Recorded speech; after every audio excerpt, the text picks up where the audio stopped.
रुपाली घरी आली, पण राहुलचा विचार तिच्या मनात सारखा येत होता. एक अनोळखी मुलगा असूनही आपल्याला एवढी मदत करू शकतो.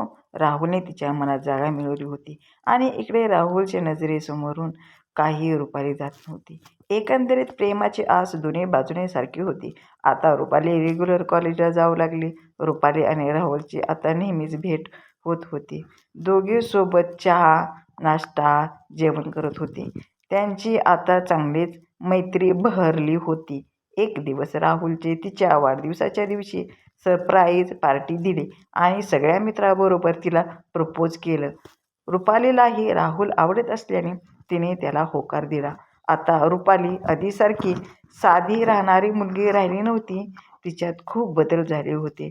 रुपाली आता रोज नटून थटून कॉलेजला जात होती. अर्थात ते राहुलसाठीच होते. लाजत लाजत आरशात स्वतःलाच न्याहाळत होती आणि राहुलसोबत लग्नाची स्वप्ने रंगवत होती. आता रुपाली आणि राहुल जास्तीत जास्त वेळ एकमेकांसोबत घालू लागले. फिरायला जाणे, बागेत बसणे नित्याचे झाले. सोबतच ते प्रेमाच्या आणाभाका घेऊ लागले. लग्नाची, त्यांच्या भवितव्याची स्वप्ने रंगवू लागले. पण सगळे चांगले होईलच असे नाही.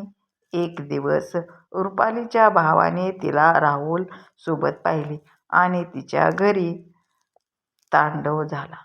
तिच्या आई वडिलांना तिचा खूप राग आला. त्यांनी तिचं कॉलेज बंद करून टाकलं. शिक्षण मध्येच थांबवलं आणि तिच्यासाठी मुलगा पाहायला सुरुवात केली. आता रुपालीला घराबाहेर जाता येईना. तिकडे राहुलला पण तिच्या वाचून करमेना. एक दिवस रुपाली बाजूलाच राहणाऱ्या तिच्या मैत्रिणीकडे गेली आणि तिच्या मोबाईलवरून राहुलला फोन लावला. त्याची कॉल टून खूप सुंदर होती. पहली नजर में कैसा जादू कर दिया, तेरा बन बैठा है मेरा जिया, जाने क्या होगा क्या पता, इस पल को आज ले जरा. हे गाणे ऐकून तिच्या डोळ्यातून अश्रू आले. अर्थातच तिच्यासाठीच तर त्याने ती कॉलर ट्यून ठेवली होती. तिचा रडण्याचा आवाज ऐकून राहुलने ओळखले की रुपालीचा फोन आहे.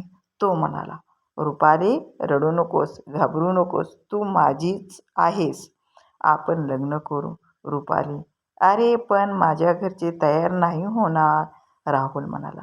मग आपण पळून जाऊन लग्न करू, रुपाली म्हणते. काय, पळून जाऊन? राहुल, हो, मी तुझ्यासाठी काही पण करू शकतो. मी तुझ्याशिवाय नाही राहू शकत, रुपाली त्याच्यावर म्हणते रडतच. मी पण नाही राहू शकत तुझ्याशिवाय. राहुल, सगळं काय ठीक होईल. मी माझ्या मामाला सांगितले आहे. त्यांनीच मला सुचवलं आहे. ते आहेत आपल्यासोबत. मी तुला उद्या याच वेळी फोन करतो आणि प्लॅन सांगतो, रुपाली म्हणते. Okay, bye. त्यावर राहुल म्हणतो, काळजी घे, बाय. रुपालीला काय करावे समजत नव्हते, पण तिच्या घरचे तिचं काही ऐकायला तयार नव्हते आणि राहुलला ती विसरू शकत नव्हती. शेवटी दुसऱ्या दिवशी राहुलने हे सांगितल्याप्रमाणे ते दोघे पळून गेले. मुंबईला जाऊन आधी कोर्ट मॅरेज केले आणि 8 दिवसांनी राहुलच्या घरी पदार्पण केले. राहुलच्या घरी त्याच्या लग्नाला विरोध नसल्याने त्यांनी मोठ्या आनंदाने राहुल आणि रुपालीचे स्वागत केले. तिच्या आई वडिलांना बोलावून समजावून सांगितले की आता आपल्या मुलांचं लग्न झालं आहे. आता तरी राग सोडून द्या आणि त्यांना आशीर्वाद द्या. रुपालीच्या आई वडिलांचा नाईलाज होता. आता त्यांचं लग्न तर झालं होतं, पण शेवटी स्वतःच्या लाडक्या मुलीवरती किती दिवस नाराज राहणार.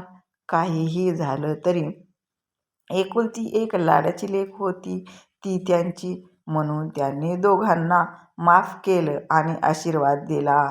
सदा सुखी राहा, आनंदाने संसार करा. व्हिडिओ जर आवडला असेल तर व्हिडिओला लाईक करा, शेअर करा आणि सबस्क्राईब करा.